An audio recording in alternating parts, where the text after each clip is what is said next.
Burnout, not just a figure of speech anymore. It's actually been declared a legitimate medical diagnosis by the World Health Organization. Life is about balance, right? You have to have some type of balance. You have like time for work and it's time for play. And if you don't allow these two things to coexist, you have an imbalance. I was a millionaire.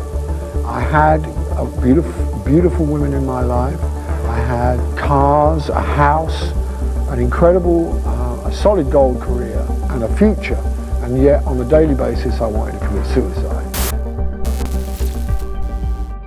Hey everybody, welcome back to Thinkin' and Drinkin', where we partake in a few beveraginos and I talk about things that I think are interesting, wild, or just plain stupid. Today we're going to be discussing hustle culture and its negative effects on society today. But before we begin, as always, let's have a little drink. Today we've got some twisted tea. I actually usually always drink whiskey. I think I said that in the last episode, but there were some twisted teas in our fridge, so I just figured I would have one. Basically, if you don't know, these are alcoholic iced tea, like a beer, a 5%. They're really good. Only thing about me is that if I have too many of these, my teeth will hurt, but I'm only having one today, so I'm gonna be okay.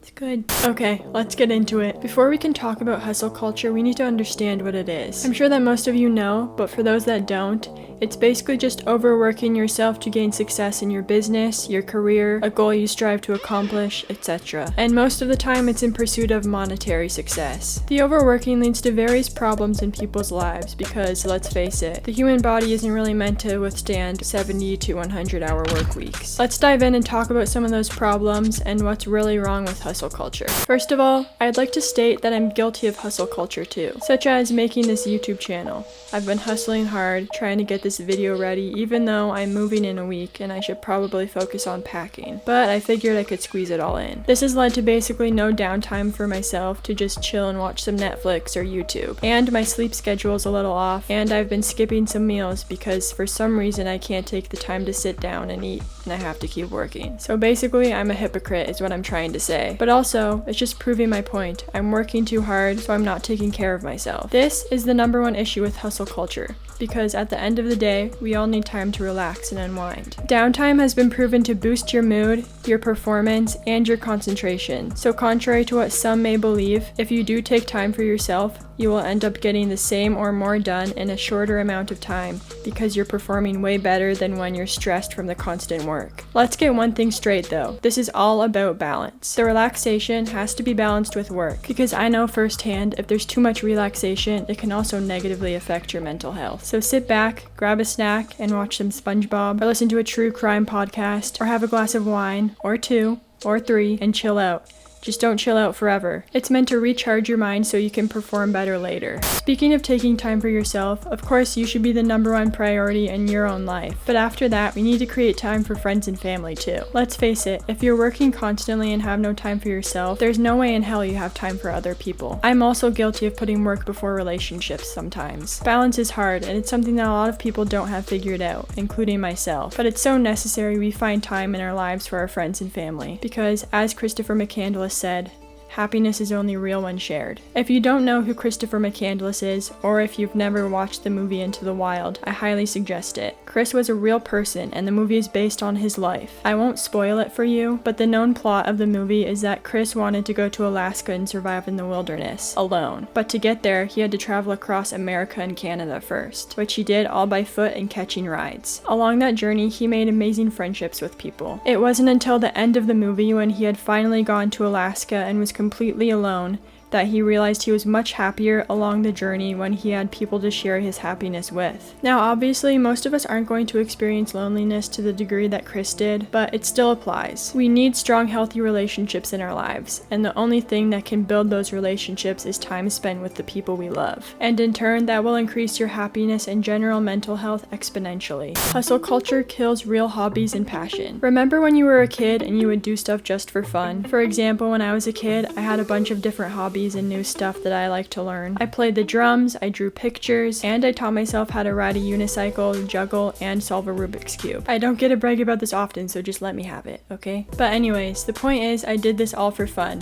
no ulterior motive. I just enjoyed learning new things. Now, the problem that arises with hustle culture is that there is no time for anything except work, and usually work that you're only doing to gain money from. There is no time to have real hobbies that you simply do because you enjoy doing them. And even then, if there is a bit of time, you're probably too tired to do anything except chill out and watch some TV. Honestly, it's sad. What happened to people doing things for no other reason beside the fact that they enjoy doing it? In society today, there's so much pressure to make a business out of everything you do. But the problem with this is because your hobby or passion is now your job and you have the added pressure of earning money from it, it can lead to you actually growing a dislike towards it. This is why I think it's important to have hobbies outside of your work, even if your work is something that you love. Having hobbies actually relieves stress, and in turn is beneficial to your career because it decreases the chance of burnout. Speaking of burnout, this leads me to my fourth problem that arises from hustle culture. Yes, burnout is a real thing. Just in case anyone doesn't know what burnout is, I'll explain. Essentially, burnout is when you've been stressed out for so long that you get emotionally, physically, and mentally exhausted. And I don't mean just a little bit exhausted. Basically, exhausted to the point where you can't work anymore since you're completely drained. Burnout could last weeks, months, or even years to recover from. And obviously, hustle culture is one of the main culprits for burnout. When working non-stop hours, it's inevitable that stress will take a huge toll on your life. For example, a few years ago, I worked at a landscaping company. I was making good money, but working a lot of hours. This is when I realized I wasn't the type of person who could work a lot of hours and have a life outside of it, mainly because I was tired all the time and had no motivation to do anything else. Now, I don't think I was completely burnt out, but I definitely think if I continued on that path, I would have been burnt out. I would like to say though, everybody has their own limitations. If you're the type of person who can work 50 or 60 hours a week and still have time for other stuff, but you find that 70 is too much for you, then that's your limit. Some people's limit may be 40 hours a week, and that's okay too. Either way, just make sure you're not putting in more hours than you can handle, and that you have time for your family, hobbies, etc. Because burnout is not something that you want to happen to you.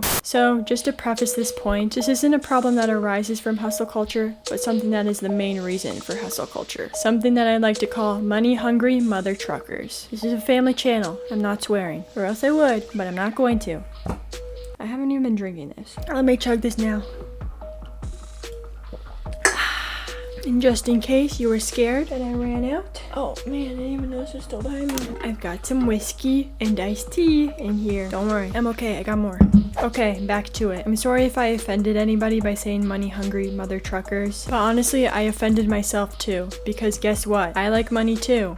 I mean, who doesn't? But truthfully speaking, money ain't shit. Well, it's a little shit, but not a big shit. I'm sure most of us know that, so why are we all putting money first? Now, I don't think money is the root of all evil, but I definitely don't think it adds any more happiness to our lives. In fact, there's many studies that show as long as we have enough money to live comfortably, meaning that we aren't struggling every day for money and we have our basic needs met, then any money that's made beyond that point doesn't lead to increased happiness. So no, this is not for people that are overworking just to have their basic needs met. Many people aren't privileged enough to have a job with a comfortable wage, and I understand that. This is for the people that are hustling just to get rich. Look at all the celebrities, for example, that have come out and said, hey, we're rich, but we're still unhappy. Like Justin Bieber's song Lonely, where he says, what if you had it all, but nobody to call? And I've had everything, but no one's listening. And that's just so lonely. Sorry to quote JB like that, but come on, it's a banger song. Sure, when you have more money, you might be able to have all the newest, coolest Beyblades, or you know, whatever you're into, or you may be able to go on all the vacations that you want to, and have all the expensive parties and alcohol you want, but those things are so temporary. They give you happiness for a few hours, or a day,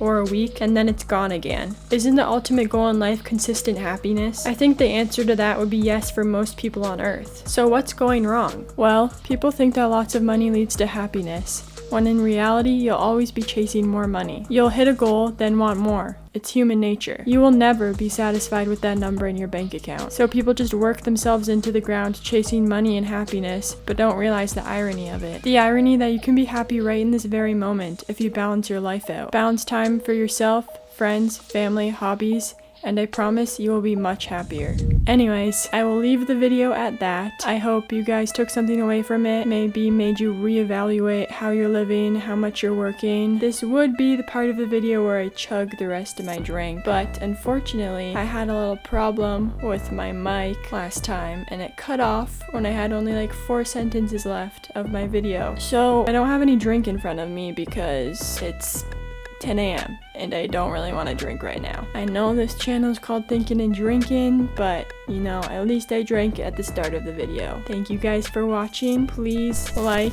and subscribe, comment. All those things will really help this channel out. I'm putting a lot of time and work into these videos. Editing them is super fun for me to do. The filming, you know, not as much, mainly because I'm crammed in this little tiny area. But I am moving soon, so hopefully I have an upgraded space to film. And maybe then I won't have problems with my microphone either. I'm still trying to make that a thing. I don't think it's working. Alright, I'll see you guys next time on Thinking and Drinking. Bye.